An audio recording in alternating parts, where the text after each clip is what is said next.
제가 오늘은 이제 제자가 된다는 것이라는 주제로 우리가 말씀을 함께 나누려고 하는데요. 제가 최근에 말씀을 좀 묵상하다가 그 말씀 속에서 좀 깨달음들이 있어서 그 부분들을 좀 나누고 싶어서 오늘은 제자가 된다는 것에 대해서 함께 나누고자 합니다. 어떤 말씀이었냐면 에베소서 4장 13절의 말씀이었거든요. 그 말씀에 어떤 기록이 있었냐면 하나님의 아들을 믿는 것과 또 아는 일에 하나가 되어서 온전한 사람을 이루어서 그리스도의 장성한 분량이 충만한 데까지 우리 그리스도인들이 이뤄야 한다라는 그런 말씀이었습니다. 그 말씀 안에서 그리스도를 우리가 아는 일, 또 우리가 그리스도를 믿는 일, 이것이 하나가 되어야 하고 결국 그거를 통해서 온전한 사람을 이루어서 그리스도의 장성한 분량이 충만한 데까지 이르는 것이 우리 그리스도인들의 이 땅을 살아가면서 우리들의 삶의 방향이고 목적이구나 라는 것을 말씀을 통해서 제가 다시 한번 묵상하고 깨닫는 바들이 좀 있었습니다. 결국 그 말씀의 핵심은 잘해야 한다는 것이었거든요. 여러분, 어떻게 해야 우리가 잘할 수 있습니까? 어떻게 해야 우리가 잘할 수 있을까요? 잘 잘할 수 있을까요? 우리가 그리스도의 장성한 분량이 충만한 데까지 이룰 수 있으려면 그리스도를 아는 일에 또 믿는 일에 하나가 되어야 되잖아요.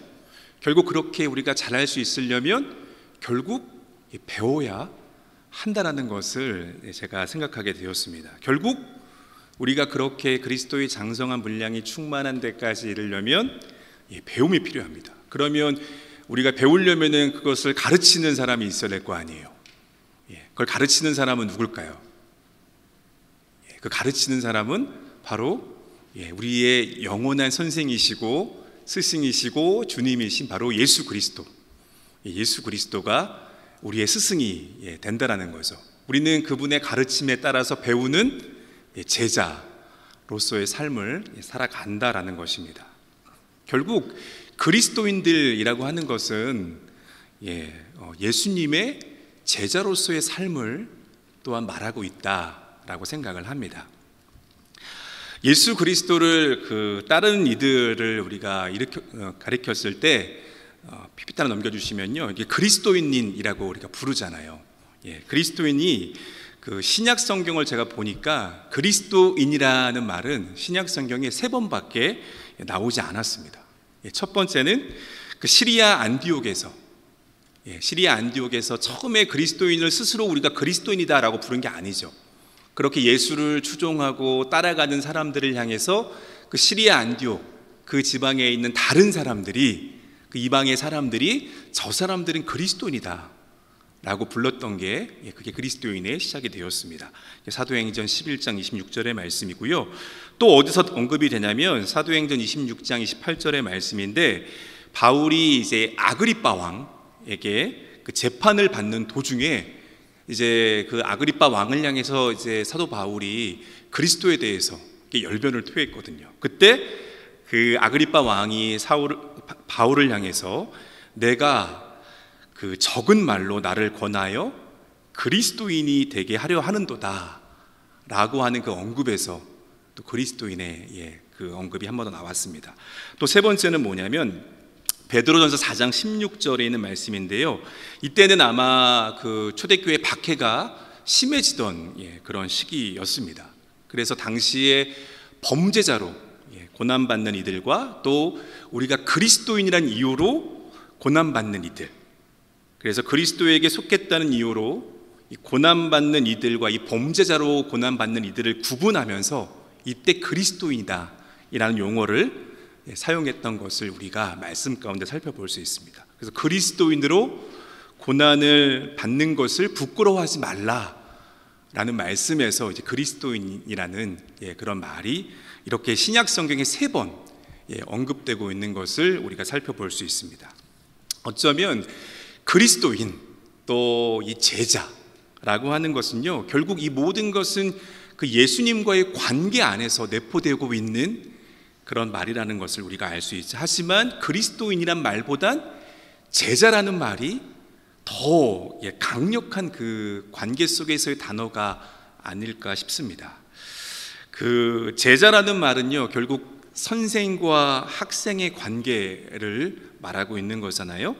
그리스도인들이 어쩌면 자신을 예수의 제자라고 인식을 하고 있다면, 우리가 그렇게 그리스도인들로서 예수님의 제자라고 인식을 하고 있다면, 또 이 제자로서 우리가 배우고 훈련을 받아야 할 책임을 우리가 이 땅에서 그리스도인으로 살아가면서 얼마나 진지하게 이것을 받아들이고 있는가라는 질문을 또 우리에게 던져보아야 할 것입니다.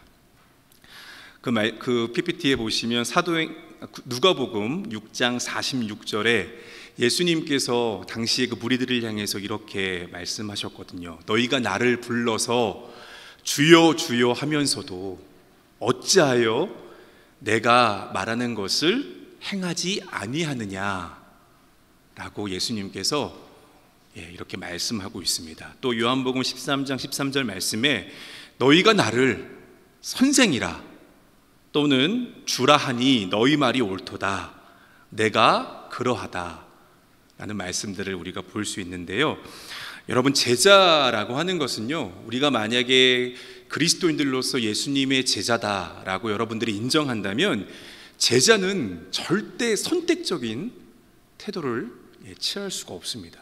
적당이라는 것이 사실 제자에게는 어울리지 않는 말이죠. 또 취사 선택할 수 있는 또 권리가 어쩌면 제자라고 우리가 살아간다면 그 가운데는 없다라는 것입니다. 그래서 우리가 이 말씀처럼 예수님이 이렇게 우리에게 어쩌면 다시 묻고 있는데, 이 말씀들이 또 우리에게 또 시사하는 바들이 있지 않을까 해서 말씀을 잠깐 나눠봤습니다. PPT 넘겨주시면요, 여러분, 그 제자라고 하는 것은요, 우리가 어쩌면 삶을 살아가면서 내가 제자가 되겠다, 예수님의 제자가 되겠다라고 만약에 우리가 그렇게 결단을 한다면, 이 제자도는 우리가 내리는 결단이나 어쩌면 믿는 내용뿐만이 아니라 우리의 삶의 상태까지 다뤄야 합니다. 제자도는요, 어떻게 살 것인가, 우리가 그리스도의 그런 사람으로서, 그리스도의 제자로서 어떻게 살 것인가에까지 연계가 되어 있다라는 말입니다. 제자라고 하는 것은 그 함께 묵는 일, 또 함께 머무는 일, 이러한 것들과도 밀접한 관계가 있어요. 요한복음 15장 4절과 9절의 말씀에는요, 예수님께서 제자들을 향해서 이렇게 말씀하십니다. 내 안에 머물러 있어라. 너희는 내 사랑 안에 머물러 있어야 한다 라고 예수님께서 제자들을 향해서 말씀하십니다. 이러한 말씀 속에서 결국 스승이신 예수님과 제자들의 이러한 이상적인 관계들을 그 말씀 가운데 잘 설명하고 있는 부분들도 우리가 살펴볼 수 있어요. 여러분, 제자라고 하는 것은 헬라어로 우리가 살펴봤을 때도 학생이 됨, 제자도라고 하는 것은 헬라어로 우리가 봤을 때도 학생이 됨이라는 그런 의미들을 갖고 있습니다. 지금도 우리가 누구를 스승으로 모시고 그 밑에서 제자로서의 삶을 살아간다라고 했을 때, 그 제자로서의 삶을 살아간다는 것이 쉬운 일은 아니에요, 그렇죠? 근데 고대 세계에서는요, 제자로 살아가는 것이 더 어려웠다라고 합니다.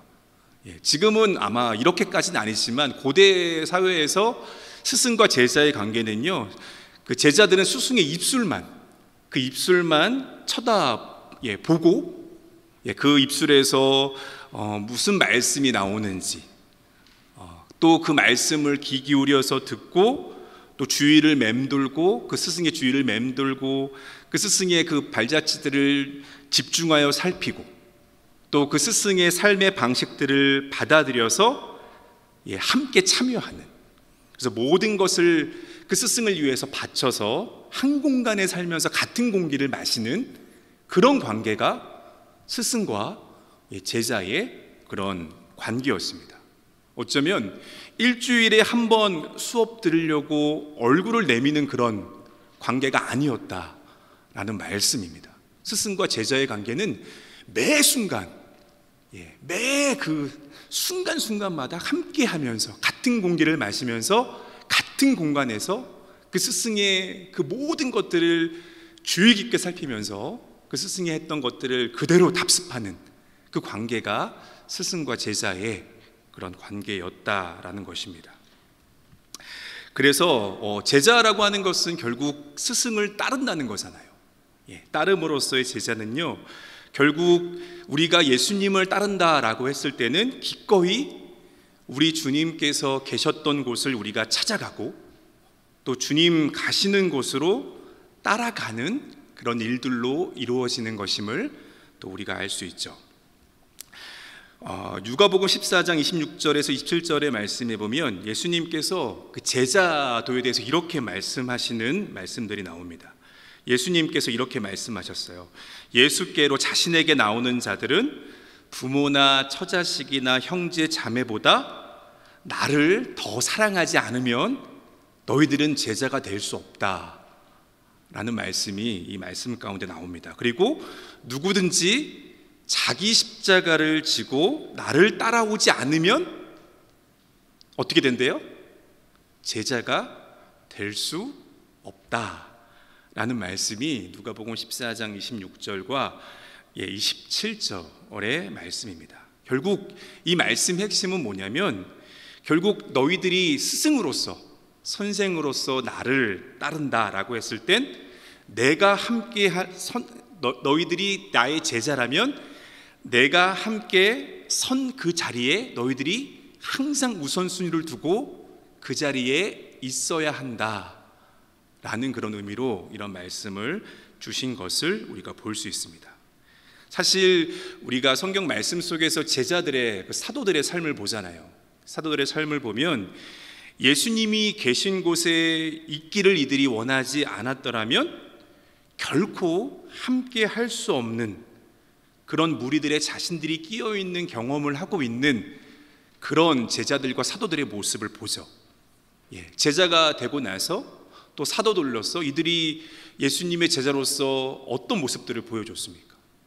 선교를 하고요, 또 수많은 박해와 또 어려움들이 있었지만 순교하기까지 순교를 자청하면서 예수님이 계셨던 그곳, 예수님이 가신 그곳에 나도 함께 가겠다라는 그런 마음으로 그 자리에 함께한 그런 제자들과 또 사도들의 모습을 우리가 말씀 가운데 볼 수 있습니다. 그게 제자로서의 모습이고 제자로서의 삶의 특징임을 우리에게 말씀하고 있다는 거예요.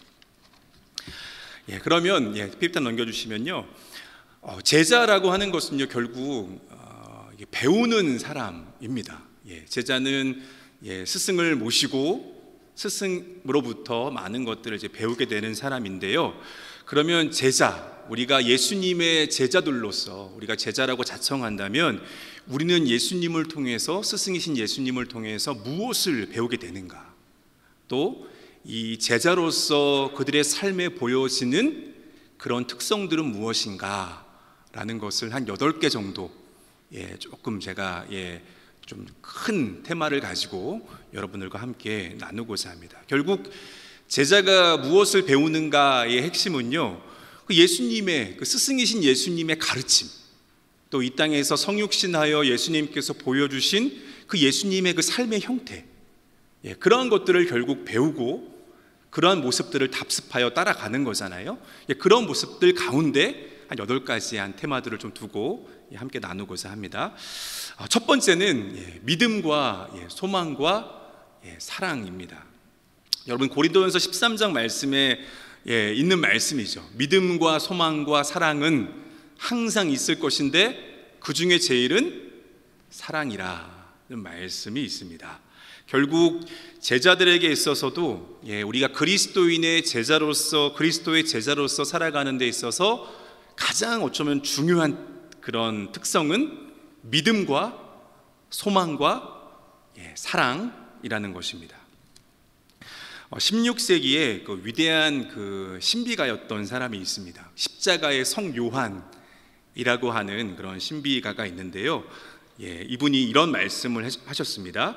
그리스도인들의 삶에서 믿음이라고 하는 것은 지성에서 일어나고, 소망은 기억에서 일어나며, 사랑은 원하는 일에서 일어난다 라고 이분이 그렇게 말씀하시고서는요, 그래서 제자로 성장한다는 것은 결국 지성에서 믿음으로, 기억에서 소망으로, 의지에서 사랑으로 여행을 떠나는 일이다 라고 그렇게 말씀을 하셨습니다. 그런데 이분이 또 이어서 이렇게 말씀했어요. 이렇게 그리스도인이 이렇게 이제 제자로서 성장해야 되는데, 이렇게 성장하는 과정에서 가장 어려운 일 가운데 하나가 그렇게 성장해서 그 길을 가는 도중에 방향 감각을 잃어버렸다는 사실을 아는 것이다 라고 그렇게 이분이 이런 이야기를 하셨습니다. 결국 여기 나와 있는 것처럼 기억에서 소망으로, 그 다음에 지성에서 믿음으로, 의지에서 사랑으로 여행을 떠나는 일인데, 여기에 이렇게 어떠면 그 지성을 통한 이해, 또 기억, 또 원한다고 했던 이런 것들을 통해서 믿음과 소망과 사랑이 이어지는 거잖아요.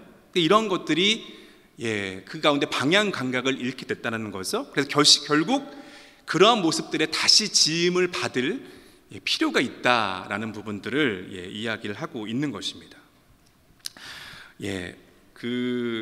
처음에 우리가 살펴볼 때에 지성에서 믿음으로에 대한 부분들을 우리가 볼 때, 결국 그 지성이라고 하는 것은 우리가 삶을 살아가면서 계속 우리 스스로에게 묻게 되는 부분들인 것 같아요. 우리 신앙이 있기 때문에 진리에 대한 부분들을 우리가 알고 있지만, 보통 신앙이 없는 사람들은 삶을 살아가면서 진리가 무엇인가에 대해서 고민하고 묻고, 또 계속 그 부분들 때문에 또 믿음 생활하기 어렵게 되는 그런 부분들이 있지 않나라는 것들 생각해 보게 됩니다. 또 우리가 그 기억도 있죠.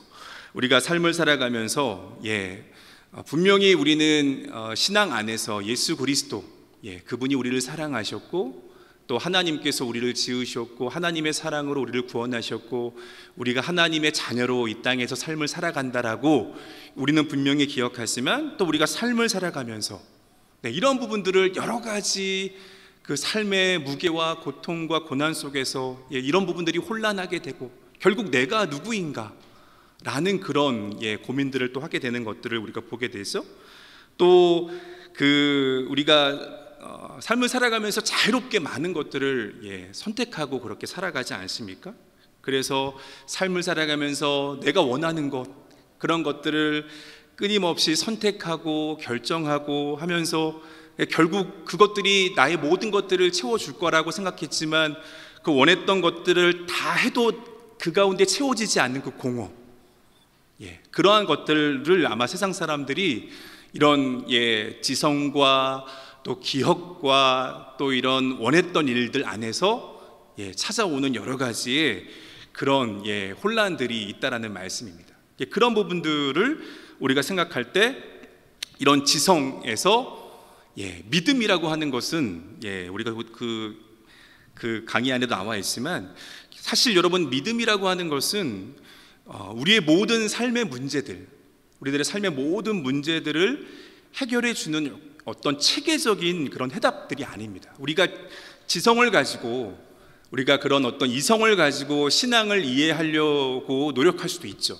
어느 부분들은 우리가 그런 부분들을 해소할 수 있지만, 결국 우리가 이성을 가지고 우리의 신앙을, 또 우리의 믿음을 다 이해할 수 없다라는 장벽들을 우리가 만나게 됩니다. 결국 믿음이라고 하는 것은 어떤 체계가 아니라 하나님, 불변하지 않는 우리 하나님께서 나를 포기하지 않으시고 나를 붙들고 계시고 나와 함께 하신다고 하는 그 신뢰의 관계, 그것이 바로 이 믿음의 핵심의 어떤 그런 모습이 아닐까라는 것들을 생각해 보게 됩니다. 결국 우리가 제자로서의 믿음의 모습을 세상 가운데 보인다는 것은요, 이렇게 끊임없이 어떤 이성을 가지고 진리를 찾아가는 사람들, 그러나 그 삶 속에서 결국 한계에 봉착할 수밖에 없는 사람들을 향해서 우리의 믿음을 가지고 하나님께서 우리를 끝까지 놓지 않으시고 우리를 사랑하시고 붙들고 계시다는 그 신뢰 관계 속에서 우리들에게 주어진 삶 속에서 그 신뢰의 그 모습들을 보여주는 것, 그것이 바로 제자로서의 믿음의 삶의 모습이 아닐까라는 부분들을 말씀드립니다. 또 두 번째 그 기억에서 소망으로 나와 있는데요. 사람들은 결국 뭐 우리 그리스도인들도 마찬가지입니다. 우리가 누구며 나는 누구인가 라는 그런 질문들을 삶을 살아가면서 계속 던지게 되는데요. 그때마다 결국 우리가 돌아가야 할 것은 결국 우리 하나님이시죠. 하나님이 나를 붙들고 계시고 나를 사랑하시고 지금도 나와 함께 하신다 라는 그런 그 기억들, 그것이 다시 우리 가운데 주님께로 인도하는 소망의 모습으로 이어질 수 있다라는 것입니다. 그리고 아까도 제가 말씀드렸지만 결국 그 원하는 것이 사랑이다라고 그렇게 이야기를 한다면 결국 사람들이 많은 것을 원하고 또 뭐 것들을 추구하고 하는 과정 속에서 결국 그 공허함을 느낄 수밖에 없는데 그 부분들을 채울 수 있는 정말 우리들의 삶 속에서 그 우리 존재의 그 바탕 가운데 있는 그 열망의 진정한 방향, 진지한 물음, 그 나를 나되게 하게 해주는 깊은 열망들이 있지 않습니까? 내가 정말 무엇을 위해서 이 땅 가운데 살아가는가 라는 그런 부분들을 우리 가운데 답을 주고 채워줄 수 있는 그런 부분들이 또 사랑이다 라는 부분들로 우리가 이 믿음, 소망, 사랑의 그런 가장 중요한 우리 신앙의 핵심들의 모습들을 우리가 또 제자로서 이 땅 가운데 그런 모습들을 이렇게 투영해서 보여줄 수 있다는 거죠. 다음에는 뭐가 있냐면 그 다음에는 두 번째는 그 닮음이라는 것이 있습니다. 웨스트민스터 소유리 문답에 이런 질문이 있죠. 하나님께서 인간을 만든 자기 백성을 향한 하나님의 목적은 무엇인가? 라는 그 질문에 웨스트민스터 소유리 문답에서는 이렇게 답을 합니다. 하나님을 인간이 영화롭게 하며 영원토록 그를 즐거워하기 위해서 하나님께서 인간을 창조하셨다. 이것이 바로 웨스트민스터 소유리 문답의 문답의 답입니다. 그런데 사실 그것을 넘어서서 자기 백성을 향한 하나님의 목적은 무엇인가 라고 했을 때 결국 그 나와 있는 것처럼 하나님은 자기 백성들이, 하나님의 백성들이 그리스도처럼, 예수 그리스도처럼 되기를 바라시고 그리스도를 닮아가는 것, 하나님의 백성들이 그리스도를 닮아가는 것이 하나님의 백성들을 향한 하나님의 뜻이라는 것을 우리가 말씀 가운데 우리 이런 부분들을 살펴볼 수 있습니다. 여기에 대한 성경적인 기초들을 우리가 보면 로마서 8장 29절에 있는 말씀인데요. 사도 바울이 이렇게 고백하고 있죠. 하나님이 그 아들의 형상을 본받게 하기 위하여 우리를 미리 정하셨다 라는 그러한 선포의 말씀입니다. 그러니까 우리가 예수 그리스도를 닮는다는 것의 의미는 이미 예정된 하나님의 목적이었다라고 말씀하고 있는 것입니다.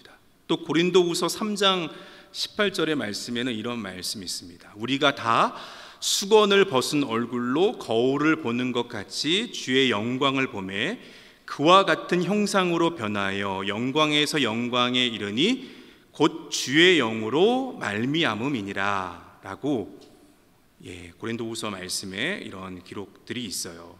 결국 우리가 예수님과 같은 형상으로 변한다라는 그런 말씀의 핵심은 지금 우리가 이 시대에 성령께서 끊임없이 저와 여러분들과 함께 하셔서 우리들의 삶을 만지시고 예수 그리스도의 그 형상대로 변화시키는 그런 과정 속에서 이 말씀을 우리가 받을 수 있죠. 또 요한일서 3장 2절의 말씀에 또 이런 말씀이 있습니다. 사랑하는 자들아, 우리가 지금은 하나님의 자녀가 장래에 어떻게 될지 아직 나타나지 아니하였으나 그가 나타나시면 우리가 그와 같은 줄을 아는 것은 그의 참 모습 그대로 볼 것이기 때문이다 라고 또 요한일서 3장 2절의 말씀은 이렇게 기록되고 있습니다. 앞으로 우리가 어떻게 될지 구체적으로는 잘 모르지만 그러나 우리가 결국 그리스도처럼 될 것임을 안다 라는 그런 요한의 고백을 우리가 볼 수 있는 거죠. 결국 우리가 예수 그리스도의 형상을 담도록 이미 우리가 이렇게 예정되어 있었다는 거예요. 그리고 성령님에 의해서 우리가 계속 그와 같은 예수님의 형상과 같은 모습으로 변화시킨다라는 겁니다. 그리고 우리는 종말론적인 목적 안에서 결국 예수님의 그 모습처럼 저와 여러분들이 그렇게 될 것이다 라는 부분들을 말씀을 통해서 과거와 현재와 미래 이 모든 과정들 속에서 결국 하나님이 우리를 만드신 목적은 예수 그리스도의 그 모습을 담고 그 형상처럼 우리가 살아가도록 저와 여러분들을 만드셨다라는 말씀들을 우리가 이 말씀들 안에서 살펴볼 수 있다는 겁니다. 그래서 그 예수님께서 공생애 하시면서 보여주신 그런 예수님의 그 모습들이 있죠. 그래서 처음에 우리가 살펴볼 수 있는 것은 예수님이 이 땅 가운데 성육신하셨잖아요. 하나님의 아들이신 예수님이 인간의 몸을 입고 이 땅에 오셔서 보여주신 모습들이 있습니다. 그래서 빌립보서 2장 5절에서 8절의 말씀이 이 성육신하신 예수님의 모습을 잘 우리에게 나타내 주고 있죠. 하나님께서 자신의 그 영화로운 형체를 버리시고 이 땅에 하찮은 인간의 모습을 입고 오셔서 결국 우리를 위해서 죽으시고 우리를 섬기시고 부활하셔서 그 모든 것을 이루셨다라는 말씀들을 우리가 보게 되는데요. 그래서 우리가 그 가운데에서 생각해 봐야 할 것은 이 그리스도 예수의 마음, 높은 곳에 있지 않으시고 종의 형체를 가지사 이 땅에 오셔서 섬김의 그 모습들을 보여주신 그 예수 그리스도의 그 모습들을 우리가 볼 수 있는 거죠. 그 다음에 또 우리가 살펴볼 수 있는 것은 예수님이 이 땅에 오셔서 보여주신 모습들 안에는 섬김의 그런 삶의 모습들이 있지 않습니까? 그 예수님이 제자들과 마지막 날 식사를 하시면서 그 제자들의 발을 씻긴, 그래서 제자들의 발을 씻겨주시면서 예수님 뭐라고 말씀하셨냐면요, 내가 너희에게 행한 것 같이 너희도 다른 이들에게 그렇게 행하게 하기 위해서 내가 먼저 너희들에게 본을 보였노라 라는 말씀들을 우리가 볼 수 있습니다. 또 사랑의 삶을 살아가신 또 그리스도의 모습들을 우리가 살펴볼 수 있죠. 에베소서 5장 2절의 말씀을 보면 그리스도께서 사랑하셔서 우리를 위해서 자기 몸을 내어주신 것 같이 우리를 세상 속으로 그렇게 살아갈 수 있도록 저와 여러분들을 그렇게 보낸다라는 그런 말씀들도 우리가 볼 수 있고요. 또 그 베드로서 말씀들을 보면 이 오래 참으시는 고난받는 그리스도, 그 그리스도를 바라보면서 우리도 그 박해와 그 어려움과 고통 속에서도 그리스도를 위해서 우리가 받는 이 고난을 영광으로 기쁨으로 잘 견디어 가야 한다라는 부분들을 또 우리가 살펴볼 수 있습니다. 또 이 선교의 사명을 감당하신 또 예수님의 모습을 우리가 또 보게 되죠. 그래서 예수님 이렇게 말씀하셨잖아요. 요한복음 17장 말씀에 보면 아버지께서 나를 이 땅 가운데 보내신 것 같이 나도 결국 너희들을 제자 삼아 세상 속으로 보내노라 라는 그런 말씀들을 우리가 살펴볼 수 있습니다. 그래서 결국 우리들의 삶의 그 모습, 결국 그 하나님께서 우리를 창조하시고 이 땅에서 그리스도인으로서의 삶을 살아가게 하는 그 목적과 그 이유들을 우리가 볼 때 결국 그것은 그리스도의 삶을 따라가고 담고 그 그리스도의 형상을 회복하는 일이다라는 것을 우리가 볼 수 있다는 거예요. 그래서 예수님께서 이런 또 이 땅에 오셔서 이러한 성육신하신 모습, 또 섬김의 삶을 사시고 사랑의 삶을 사시고 오래 참으시고 인내하시고 이 선교의 사명을 감당하신 그 모습들을 우리가 생각하면서 결국 우리가 제자로서 또 그러한 모습을 답습해야 하는 그런 또 우리들의 삶의 사명들이 주어졌다라는 것입니다. 그런 부분들을 우리가 보게 되고요. 이렇게 예수 그리스도를 닮아가는 것의 결과들을 우리가 보게 되는데, 첫 번째는 로마서 8장 28절과 29절 말씀처럼 항상 하나님께서 항상 자기 백성들을 위해서, 자기 백성들의 선을 위해서 일하고 계시고, 그 선한 목적 가운데 그 선한 목적들은 결국 우리가 그리스도를 닮은 그런 존재가 되기 위한 그런 선한 목적이라는 것을 우리가 말씀 가운데 살펴보는데요. 고난의 그 여러 가지 고난이 우리에게 유익이 될 수 있지만 또 고난은 고난입니다. 고통이 될 수 있지만 고난의 신비를 우리가 깨닫게 된다라는 말씀은 로마서 28장 29절의 말씀에서 하나님의 그 선하신 목적, 그 목적 속에서 결국 그 모든 과정들이 우리를 그리스도의 형상으로 이르게 하고 닮게 하여서 그 존재로 우리를 이끌어 간다라는 그런 목적이 있다는 것을, 또 그런 신비를 깨닫게 하는 것이 그리스도를 또 닮아가는 것의 결과라는 것을 우리가 살펴볼 수 있습니다. 또 이렇게 그리스도를 닮아가는 것에서 또 우리가 또 생각해 볼 수 있는 건 결국 이 선교, 이 복음 전도의 또 도전으로서의 모습들을 우리가 살펴볼 수 있죠. 제자 중에 어떤 힌두인 교수가 있었던 것 같아요. 그 힌두인 교수가 있는데 그 힌두인 교수의 제자 중에 한 명이 그리스도인이 되었던 것 같습니다. 그 제자 중에 한 명이 그리스도인임을 알게 된 힌두인 교수가 이런 말을 남겼다고 합니다. 그리스도인들이 예수 그리스도처럼 산다면 인도는 내일이면 너희의 휘하에 있을 것이다 라는 그런 교수가 그런 말을 남겼다고 합니다. 여러분, 우리가 복음의 삶을 살아가고, 그러나 이 복음 전도의 그런 사명을 가지고 우리가 도전하고 있잖아요. 이 복음 전도의 실패에 가장 여러 가지 이유가 있을 수 있지만 가장 큰 이유가 여러분은 무엇이라고 생각하십니까?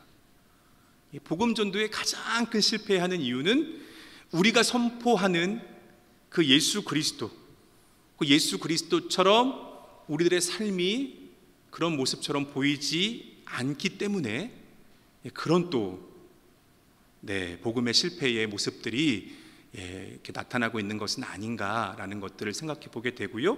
그런 면에서 이 힌두인 교수의 이 말은 또 우리에게 의미하는 그런 바가 있다라고 생각을 합니다. 그래서 첫 번째는 믿음, 소망, 사랑의 그런 제자도의 모습이었고요. 두 번째는 예수 그리스도를 닮음이었습니다. 세 번째는 성숙입니다. 성숙.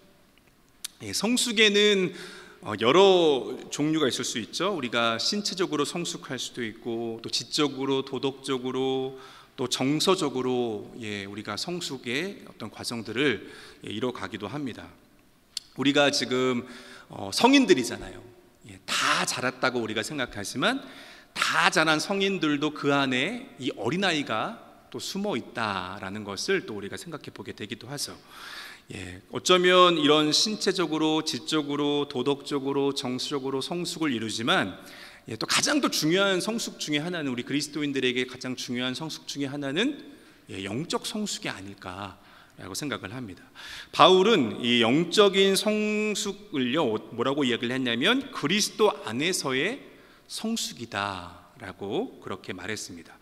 근데 그리스도 안에서의 이 성숙에서 이 안에 있다라고 하는데, 이 안에 있다는 것은 그리스도 안에 있다라는 의미라기보다는, 여러분 가지가 포도나무에 이렇게 붙어 있을 때도 인을 쓰거든요. 그다음에 팔다리가 이 몸에 붙어 있는 것도 인이라는 전치사를 씁니다. 그런 것처럼 결국 그리스도와의 연합을 의미하고 있는 것을 우리가 보게 되죠. 그래서 인격적으로, 또 생명으로, 유기적으로 이 그리스도와 연결을 이 의미하는데, 결국 바울의 말하는 영적 성숙, 그리스도 안에서의 이 성숙이라는 말은 인격적으로, 생명으로, 유기적으로 끊임없이 그리스도와 연결되어 있는 것을 의미하는 것입니다.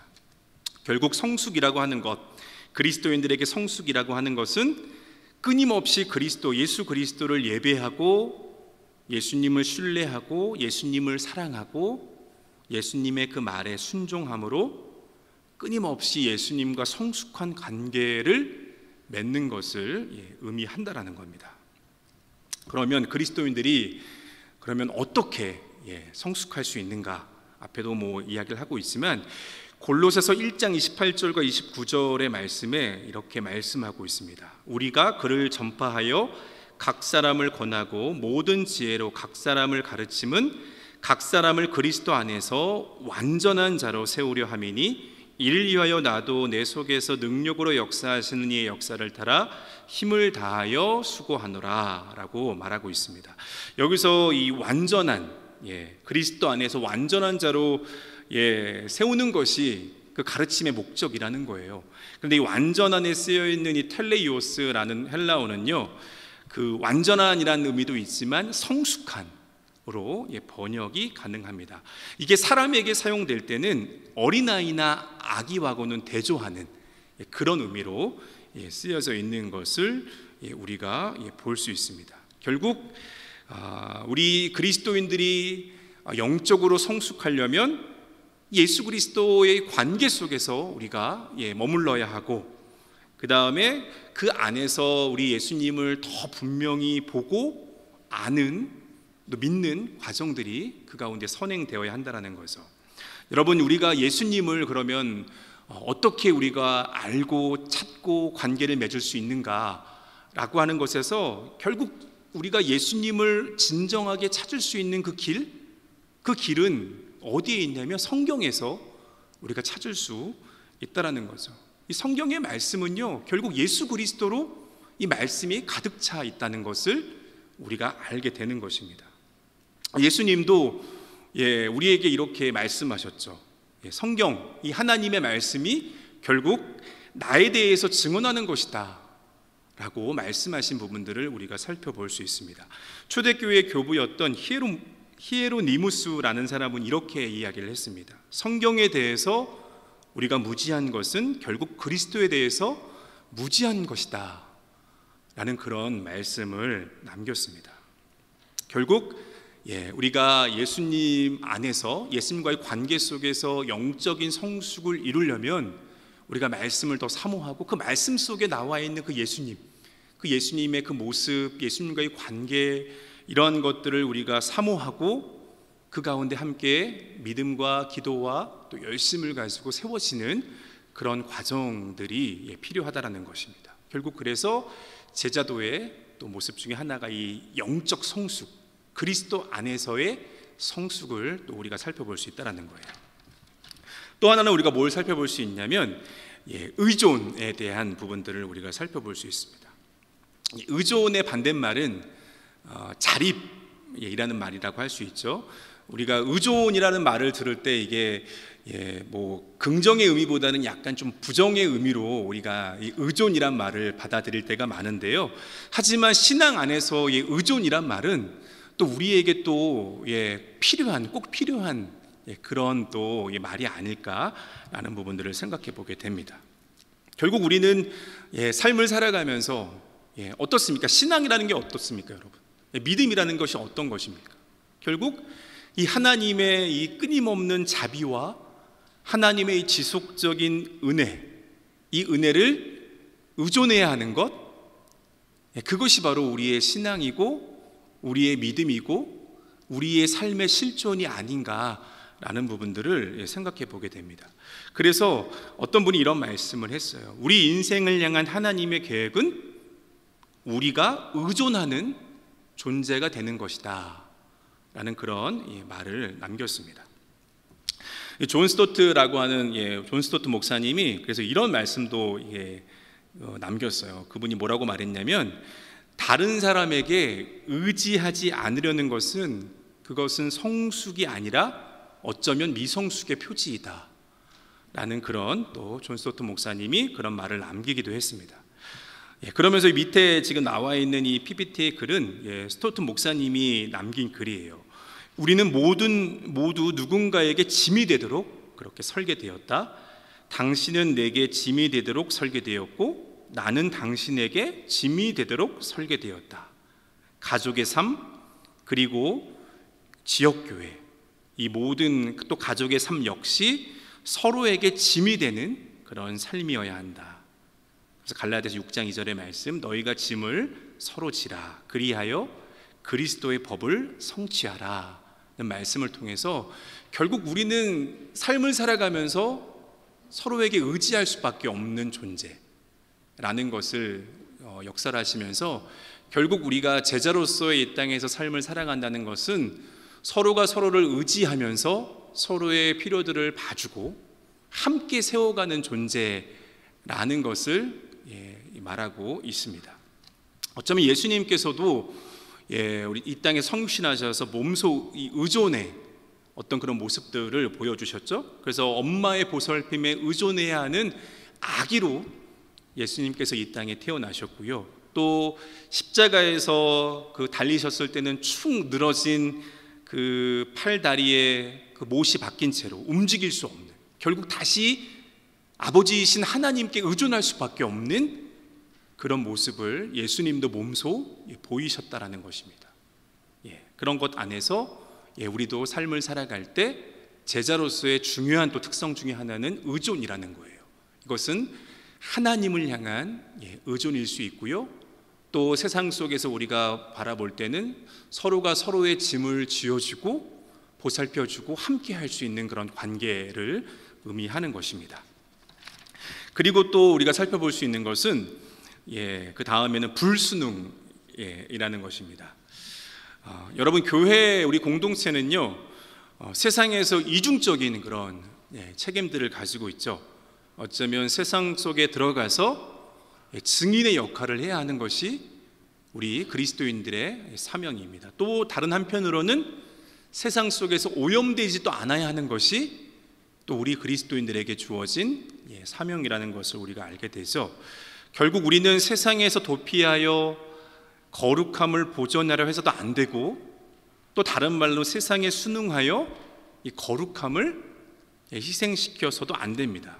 이런 말씀들은 우리가 많이 볼 수 있잖아요. 에스겔서 11장 12절 말씀에 보면 이렇게 말씀하죠. 너희가 내 율례를 행하지 아니하며 규례를 지키지 아니하고 너희 사방에 있는 이방인의 규례대로 행하였으니라. 그래서 이제 결국 이스라엘 백성들이 포로로 끌려가게 되고 엄청난 또 고난과 아픔들을 겪게 되지 않습니까? 또 로마서 12장 2절의 말씀에 보면 사도 바울이 이렇게 당시의 초대교회 교인들을 향해서 이렇게 고백을 합니다.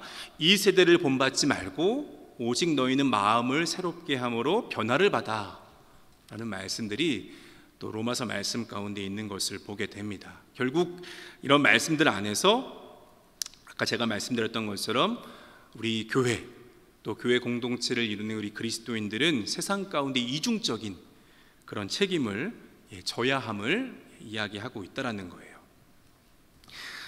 그런 어떤 그 상황 속에서 그렇다면 지금 이 시대를 살아가는 우리 그리스도인들이 세상 속에서 맞서야만 하는 그런 형대의 그 풍조들, 그런 풍조들은 무엇이 있을까라는 부분들을 우리가 좀 보면요, 첫 번째는 다원주의의 모습들이 있을 것 같아요. 다원주의라고 하는 것은 어쩌면은 모두 어느 정도 타당하다라고 하는 그런 어떤 그 주장, 그래서 기독교의 진리조차도 상대화시키는 그러한 어떤 주의들이 이 다원주의의 모습이지 않을까 싶습니다. 얼마나 많습니까? 요즘에 이 포스트 모던 사회로 들어가면서 우리가 이 복음을 전하는데 가장 어려운 이유 중에 하나가 또 이 다원주의화된 사회의 모습들이 아닐까 싶습니다. 우리가 가지고 있는 우리의 이 복음, 예수 그리스도의 진리를 선포하는 데 있어서 가장 어려운 것이 여러분, 우리들의 삶의 어떤 형태들도 있지만 또 한 부분에서는 왜 너희들만 진리냐 라고 말하는 그런 다원주의적인 이 삶의 양식들이 우리들에게 또 이 복음을 전하는 데 있어서 우리가 신앙을 또 우리가 이렇게 견고히 하는 데 있어서 또 중요한 또 여러 가지 저항들이 되지 않을까라는 부분들 생각해 보게 되죠. 이런 다원주의에 대해서 우리가 대응을 이제 해야 되는데 이런 대응들이 쉽지는 않습니다. 쉽지는 않지만 우리는 항상 이 다원주의화된 이 세상을 살아가면서 우리가 가지고 있는 이 복음의 이 진리, 우월하죠. 우월하지만 이것을 우리가 또 지극히 겸손하게 우리가 보이고 또 이렇게 나타내고 전할 수 있는 그런 삶이 되어야 한다라는 거죠. 결국 우리가 그 예수 그리스도의 이런 그 진리의 유일성, 또 이 최종성, 이런 부분들을 우리가 주장한 것은 지금도 필요합니다. 결국 구원받는 길, 생명을 얻는 길은 예수 그리스도밖에 없잖아요.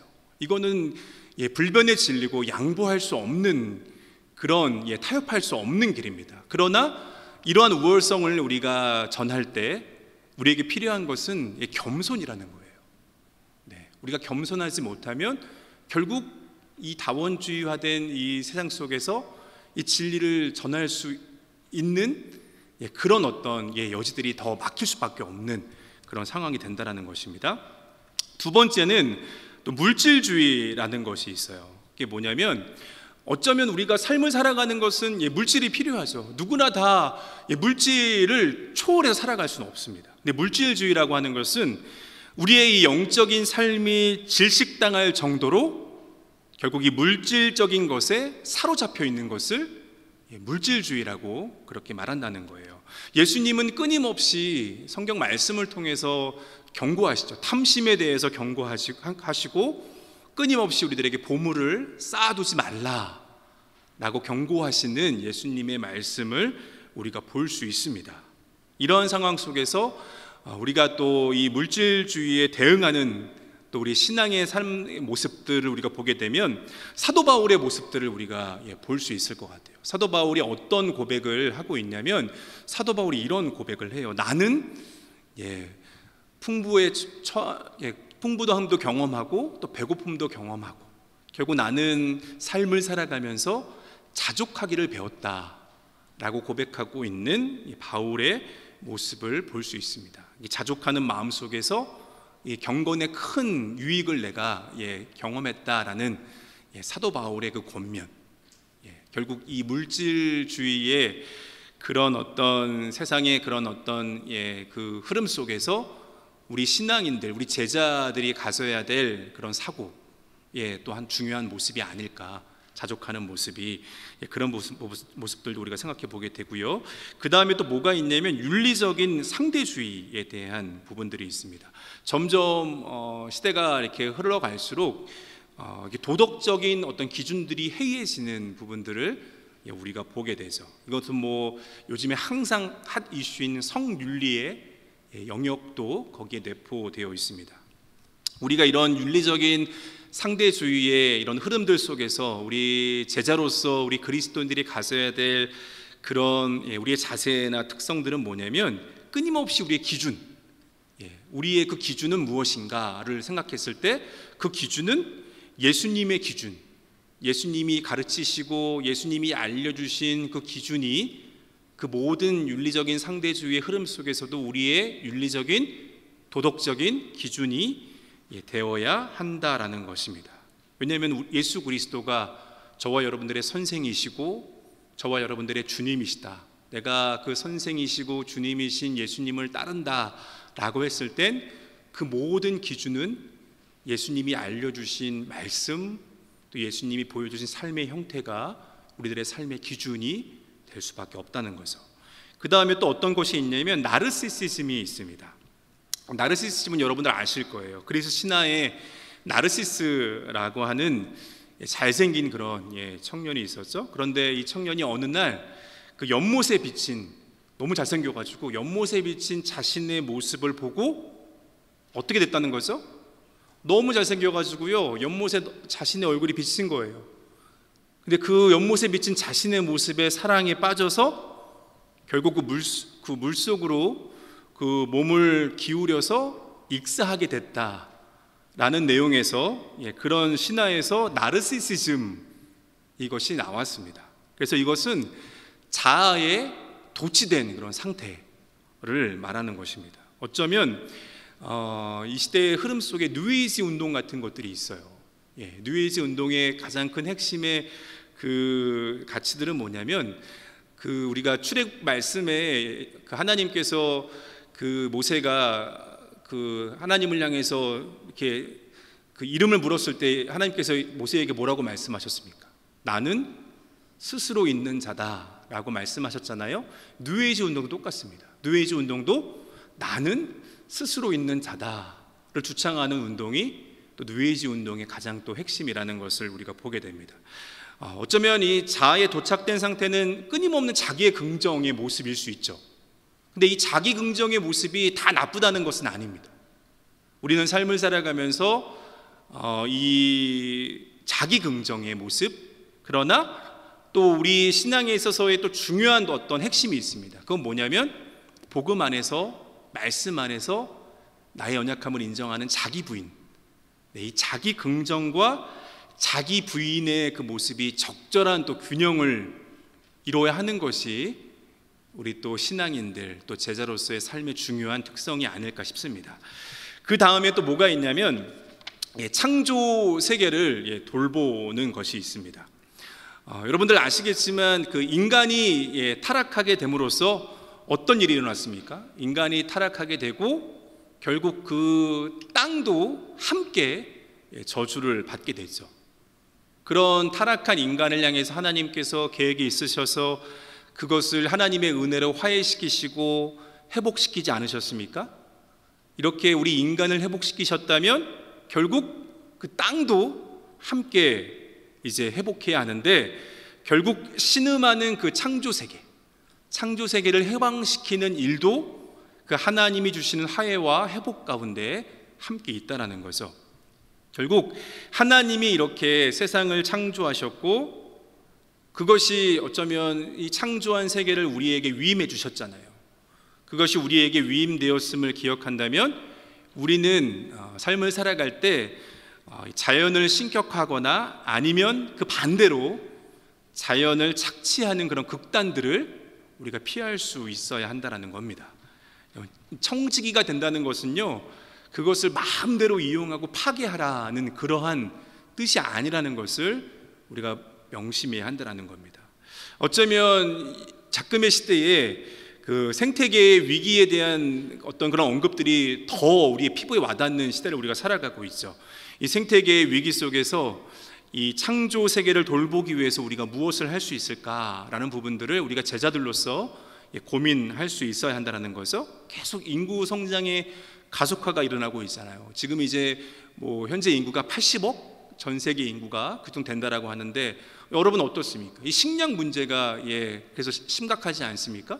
그리고 계속 자원은 고갈되고 있죠. 또 인간이 만들어낸 이 쓰레기, 그 쓰레기의 처리 문제, 이것도 심각한 문제입니다. 또 이런 여러 가지 상황들 안에서 우리에게 정말 피부에 요즘 와닿는 그 생태계의 위기의 문제가 뭐가 있습니까? 기후변화. 기후변화의 문제도 참 심각하잖아요. 이런 생태계의 위기 속에서 하나님은 우리에게 이 창조 세계를 돌보라고 하는 그 제자로서의 사명을 줬는데, 그러면 우리가 창조 세계를 돌보기 위해서 우리가 무엇을 할 수 있을까라는 것에 대해서 우리가 끊임없이 이것이 남의 문제가 아니라 우리가 제자로서 가져야 될 그런 고민이라는 거죠.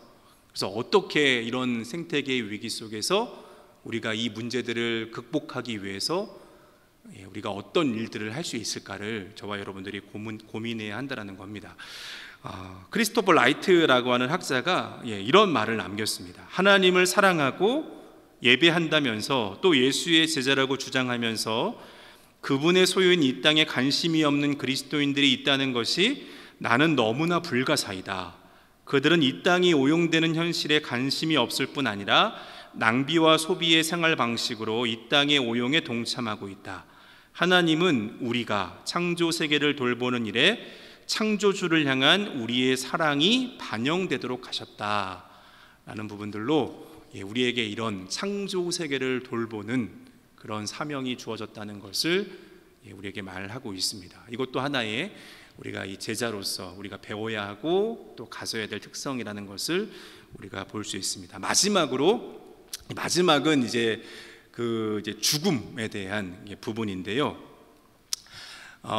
죽음이라고 하는 것은 참 정의 내리기 어려운 거죠. 삶도 그렇고요, 죽음도 그렇고 다 신비한 것들이고 우리가 신앙생활을 하지만 참 정의 내리기 어려운 것들이기도 합니다. 하지만 성경의 말씀은 죽음에 대해서 또 죽음을 통한 생명의 원리에 대해서 또 또 이렇게 말씀하고 있는 부분들 우리가 살펴볼 수 있죠. 로마서 6장 11절에는 이렇게 말씀하고 있습니다. 죄에 대해서 죽은 자요 그리스도 예수 안에서 하나님께 대하여는 살아있는 자로 여겨야 한다 라고 그렇게 말하고 있는 것을 우리가 볼 수 있고, 디트리트 본헤퍼 목사님은 이렇게 또 이야기했습니다. 그리스도께서 사람을 부르실 때 그분은 그에게 와서 죽으라고 명하신다. 예수님은 자기 부인을 대가로 진정한 자기 발견을, 죽음의 대가로 진정한 생명을 약속하신다라고 이야기를 하고 있습니다.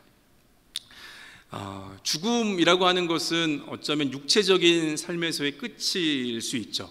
그렇기 때문에 한 번도 가보지 않은 영역이기 때문에 사람들에게는 그 죽음에 대한 공포가 있을 수 있고요, 죽음이 두려운 그런 영역일 수 있습니다.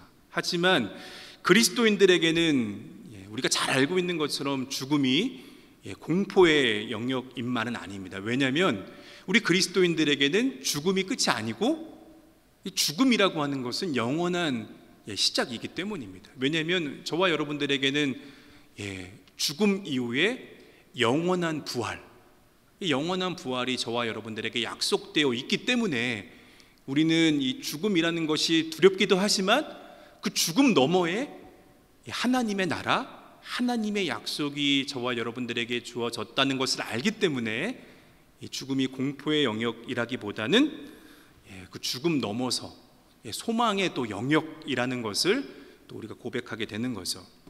어쩌면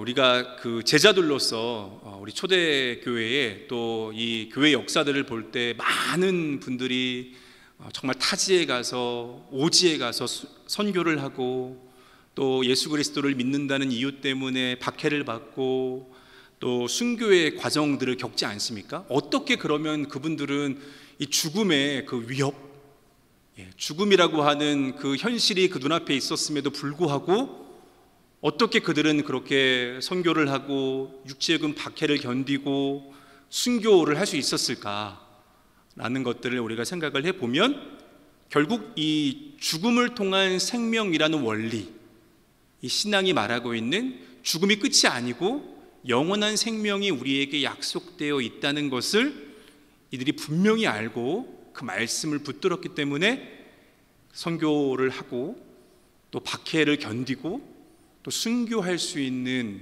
그런 용기와 결단들이 그분들 가운데 있지 않았을까라는 것들을 우리가 생각해 볼 수 있습니다. 어쩌면 사도 바울에게 있어서 생명이라고 하는 것, 살아있다라고 하는 것은 그것은 그리스도를 의미했던 것 같습니다. 우리가 바울이 전해준 여러 서신들을 볼 때 바울에게 있어서 살아있다는 것, 바울에게 있어서 생명은 결국 그리스도를 의미했다라는 거예요. 뭐 살아 숨쉬고 호흡하고 그런 내용을 뛰어넘어서 생명이라고 하는 건 예수 그리스도, 그분이 나와 함께 하신다, 그분이 나의 삶의 주가 되어주신다, 나의 삶의 선생이 되어주신다 라는 그 사실을 붙드는 것이 바로 생명이다 라는 것을 바울이 알았기 때문에 정말 그렇게 수없이 매를 맞고 목숨의 위협을 당하고 수많은 어려움 속에서도 그 복음 전파의 사명을 놓지 않는 그 삶을 바울이 살지 않았나라는 부분들을 우리가 생각해 볼 수 있습니다. 결국 이런 8가지의 그런 모습들, 이런 모습들이 어쩌면 우리가 예수님을 나의 선생이라고, 나의 주라고 고백한 우리 그리스도인들에게 보여줘야 될 그런 특성들이고, 우리가 끊임없이 말씀 안에서 배워나가야 할 그러한 모습이라는 것을 우리가 이 말씀들을 통해서 살펴보게 되었습니다. 오늘 이렇게 8가지 내용들도 살폈고, 우리 또 제자의 어떤 그런 모습들을 우리가 살폈는데요. 여러분들이 삶을 살아가시면서 저는 첫 번째 그 이야기할 때 그런 부분들이 조금 생각이 났어요. 어떤 부분이었냐면 그 제자라고 하는 것은 결국 그 스승과 모든 것을 함께하는 거라고, 아까 고대에는 스승과 제자의 관계가 그런 관계라고 이야기를 하고 있다라고 말씀드렸잖아요. 그러면 그렇게 하려면 계속 간헐적인 상태가 아니라 지속적인 관계를 맺을 수밖에 없는 그런 모습임을 또 우리에게 보여주고 있습니다. 우리가 일주일에 한 번, 제자라고 하는 것은 만약에 스승과 제자의 관계라면 일주일에 한 번 수업을 들으려고 얼굴을 내미는 그런 관계는 아닌 것 같아요. 우리도 예수님의 제자로 그리스도인들로 이 땅에서 삶을 살아간다라고 하는 것은 일주일에 한 번 하나님 앞에 예배한다고 얼굴을 내미는 것으로 제자로서의 삶을 다했다라고 말하기는 어려울 것 같습니다. 끊임없이 예수님의 그 모습을 살피고 그 입술을 살피고 그 예수님의 그 주의를 살피고 예수님이 어떻게 하셨는지, 어떤 모습을 보이셨는지 끊임없이 눈을 이렇게 보고, 눈으로 보고 귀로 듣고 오감을 이용해서 그 스승의 모습을 살피면서 그것을 따라가려고 하는 것, 그것을 답습하려고 하는 것이, 그것이 제자로서의 모습이라는 것을 우리가 안다면 오늘날 우리의 신앙생활 속에서 정말 내가 예수님의 제자로서 내가 그렇게 살아가려고 그런 책임을 가지고 이 땅에서 그리스도인의 삶을 살아가고 있는가, 내가 그런 모습을 정말 사모하고 있는가 라는 것을 스스로에게 좀 질문을 던져 볼 수 있는 그런 과정이지 않나 라는 것들을 생각해 보게 됩니다. 거룩함이라는 것 잠깐만 좀 설명드릴게요. 거룩함이라고 하는 것은요, 구약 시대에서의 거룩함은 좀 약간 그 구별의 의미들이 상당히 강했죠. 그래서 그 출애굽 말씀들을 보면 모세에게 하나님께서 말씀하시잖아요. 어떤 말씀을 주시죠? 내가 선 곳은 거룩한 곳이니 내 신을 벗으라 라고 말씀하시면서 약간의 그 구약에서 말하는 거룩함은 약간 구별의 의미, 그런 의미들이 강한 것을 우리가 볼 수 있어요. 하지만 신약에 있어서는 약간 좀 다른 관점들이 좀 있는 것 같습니다. 사도 바울은요, 자신의 서신을 받는 그런 수신자들을 향해서 뭐라고 항상 말하고 있냐면 거룩한 사람들, 성도들이라고 말하는 것을 우리가 보게 되고요. 예수님도 제자들과의 최후의 만찬에서 예수님께서 자신을 거룩하게 구별하면서 뭐라고 말씀하시냐면, 제자들 너희들도 똑같이 거룩하게 되어야 한다라는 것을 말하고 있는 그런 부분들도 볼 수 있습니다. 어쩌면 신약 성경에서 예수님이 이 땅 가운데 성육신 하셨다는 것은, 신약 성경에서 말하고 있는 이 거룩함은 연약한 인간의 그 본성 한가운데로 예수님께서 뚫고 들어오는 것, 거룩하게 된다는 것은 어쩌면 이렇게 완벽하게 분리되는 것이 아니라 결국 참여하는 것임을 우리에게 말하고 있다라고 생각하게 됩니다. 결국 거룩이라고 하는 것은 어떤 건물이나 어떤 예전적인 산물이나 상징의 그런 의미로서만이 아니라, 예수님이 우리에게 보여주시는 거룩은 인간이 인간답기 가장 어려운 곳에 그 핵심을 뚫고 들어오는 것, 그것이 예수님께서 우리에게 보여주신 그런 거룩의 모습이라고 생각을 해요. 그래서 결국 거룩함과 우리가 세상 속에 참여하게 되는 것은 상충의 의미가 아니라는 거예요. 오히려 우리가 세상 속에서 거룩한 모습으로 살아간다라는 것은 그게 어떤 의미에서 도피가 되어서는 안 된다라는 그런 의미로 우리가 설명을 해볼 수가 있습니다. 또 하지만 여러분, 거룩하게 된다라는 것은요, 우리가 잘 알지만 거룩하게 되는 것은 우리의 노력으로 또 될 수 없다는 것을 저와 여러분들이 잘 알고 있을 거예요. 결국 우리가 거룩함을 사모하고 거룩하게 된다라는 것은 그 PPT 나와 있는 것처럼 하나님의 탁월하심, 하나님의 탁월하심에, 하나님의 지속적인 은혜와 그 자비에 우리가 완전히 장악당할 때, 그러할 때 우리가 이 거룩한 삶을 우리가 영위하며 살아갈 수 있다는 거죠. 끊임없이 우리가 우리 스스로 거룩한 삶을 살아갈 수 없기 때문에, 다른 말로 하면 하나님을 우리가 끊임없이 바라보는 그런 삶을 살아야 함을 우리에게 말하고 있는 것입니다. 나와 있는 여기 질문이 하나가 있어요. 교회를 거룩하게 만들고자 제시하는 방책들이 있을 수 있습니다. 오히려 그것들이 사람들을 안으로 들어오지 못하게 하고, 도리어 그러한 방책들이, 거룩하게 하겠다는 방책들이 사람들을 밖으로 내보내는 때가 있지 않은가라는 것이 또 우리에게 주어지는 질문이라는 거예요.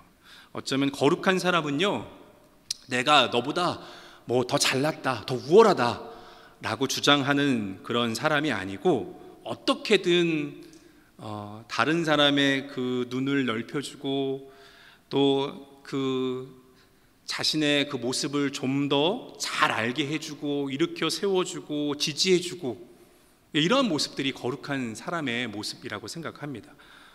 그래서 우리도 잘 생각을 해보시면, 내 삶에 진정 영향을 준 사람들, 그러한 사람들은 우리가 신앙생활을 하면서도 내 삶에 진정 영향을 준 사람들, 그런 사람들은 내가 자신에 대해서 더 좋게 좀 생각할 수 있도록 해주고, 정말 내가 생각해 너무 부족하고 연약한데 나에게도 어떤 희망이 있다라고 느끼게 해주는, 그래서 우리 자신의 내면을 끊임없이 볼 수 있도록 해주는, 그래서 주변의 것들을 볼 수 있도록 그 눈을 넓혀주는 그런 사람들이 결국 거룩한 그런 사람들, 그게 제자도의 그 모습들이 아닌가라는 것들을 우리가 살펴볼 수 있습니다.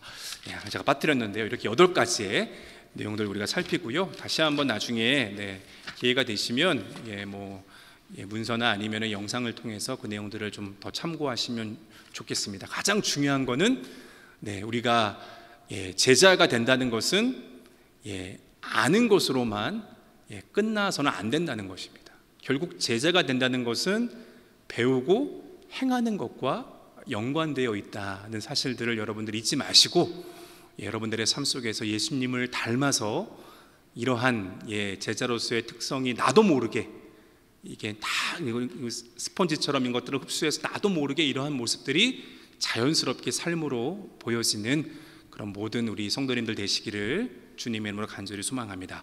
기도하겠습니다. 사랑하는 아버지 하나님, 오늘 제자로서의 삶에 대한 모습들을 다시 한번 말씀을 통하여 살폈습니다.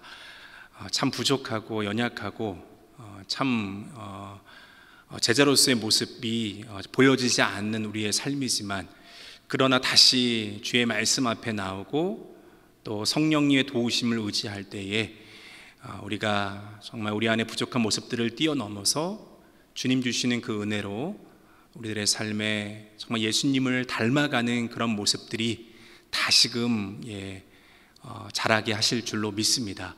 그 믿음 가지고, 그 소망 가지고 이 땅을 살아갈 때 우리가 그리스도인으로, 또 주님의 제자로서 이 땅에 빛의 역할들, 소금의 역할들을 잘 감당할 수 있는 우리 모두가 될 수 있도록 주님 은혜 베풀어 주시옵소서. 이 모든 것 주님의 손에 온전히 의탁하오며 살아계신 예수님의 이름으로 기도하옵나이다. 아멘. 감사합니다.